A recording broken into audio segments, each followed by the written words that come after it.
Welcome back to American Agenda. I'm Allison Maloney, along with Bob Sellers. Christmas week air travel surpassed 1 million daily passengers for 3 days in a row, far outpacing Thanksgiving numbers. So that has health experts worried. Last month, even with Dr. Fauci's dire warnings of super spikes after Thanksgiving if people didn't stay home, it seems like Americans are bent on getting out and seeing family and friends. So let's bring back our panel for the day.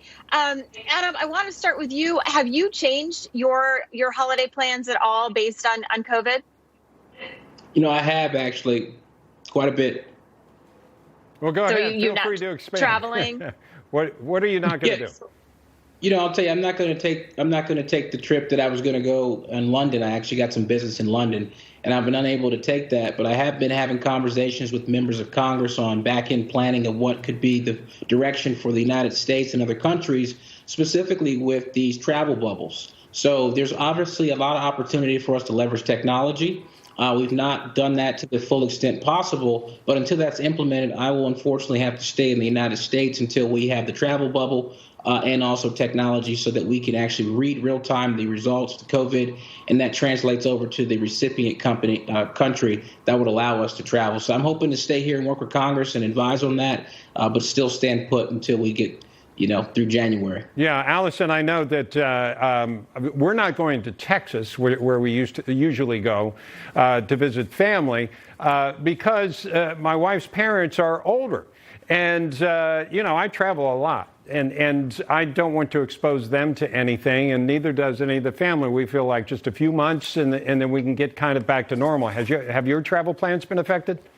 Yeah, I mean, we stay local, but every year we go to my uncle's. I have a large Italian family, but we're not doing it this year because a lot of relatives are older and we just don't want to put them at risk. So we're scaled back and just sticking with some close family and friends that we've been with. But It's sad. It's a tradition we've had since I was, 4 years old. So we're going to Zoom with everyone and we'll do it next year. It's just important to keep people safe. Yeah. And Brooke, I think that all three of us here probably want the economy opened up. But all three of us are making some changes. And I feel like that's a part of what frustrates people is don't tell us, don't mandate we can't go anywhere or do anything. We can make those decisions. We're grown-ups. Absolutely. And, that opens up the question of what is the state's role? What is the government role to tell us what to do, to how to take care of ourselves? But some of these choices we can help. I mean, borders are closed right now. Countries are not open. And I think this is completely unprecedented in modern human history. So we're forced to change our behavior, not just out of fear, but also government regulations. Yeah. Now, have you changed your plans at all? Choose what we want to do, when we want to do it, and who we want to see. Yeah, Brooke, have you changed your plans at all? Of course, everybody has. My plans for the last year has changed.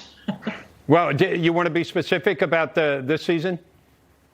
Okay, well, let's get personal. I gave birth 7 months ago. I had to change my entire birth plan. My parents were not able to fly into the United States to be with their grandchild. It was absolutely heartbreaking. So I think we all have those stories. Yeah, I think that's true. Everybody does have those. And congratulations, by the way. I hope you're getting enough sleep by now. Absolutely not. I know. I remember those days. Christina, have your plans changed at all during either the Hanukkah season or the Christmas season?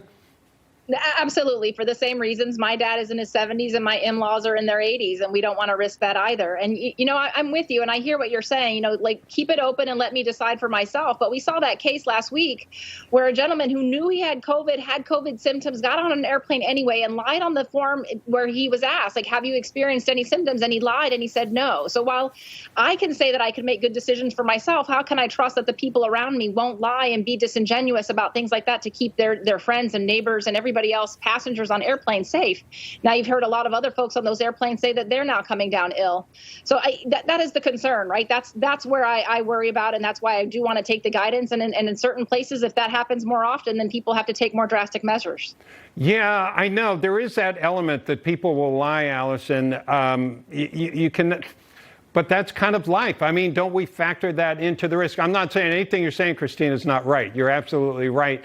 I think we factor that in, that there is going to be risk if you fly. I think most people on the plane know there is a bit of risk.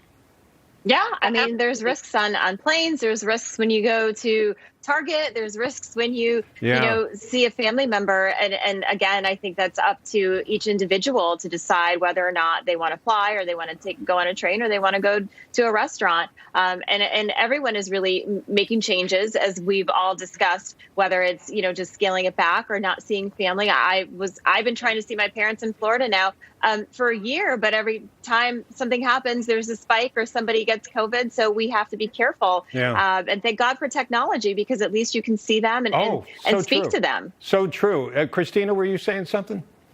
No, I was just going to agree with you as well. You do have to take that into account. And so it's easier to make those adjustments if I'm in a store, because I know I'm not going to be susceptible to breathing their air for 2, 3, 4 hours at a time. On an airplane, it is more difficult. On a train, or if you're stuck in a very close proximity. So that's why travel is so much more difficult to try to figure out. Yeah. And by the way, I've flown a lot. Safer. Go ahead. Are the air circulated like every 3 minutes? Theoretically, but there are a lot of people on planes now. I mean, because they have fewer flights, so they jam them, and you're not socially distanced. If you haven't flown, folks, that's what you're going to find. And you're going to be jammed together at the airport, and they're going to ask you to socially distance, and it's not going to, there's risk doing that. I've done it a lot myself, but everybody has a mask on, and hopefully nobody's lying. And of course, we know somebody will, as Christina was mentioning. But I think all of us have recognized there are some differences in what's going on. Hopefully a year from now, we can have this conversation about something different. Like everybody's going to go crazy once we're allowed out. I think we're all going to go on trips. We're going to go to concerts. We're going to go to restaurants, and we're probably going to have that roaring 20s again this time. So we're going to be back with more of American Agenda. Continue the conversation after that.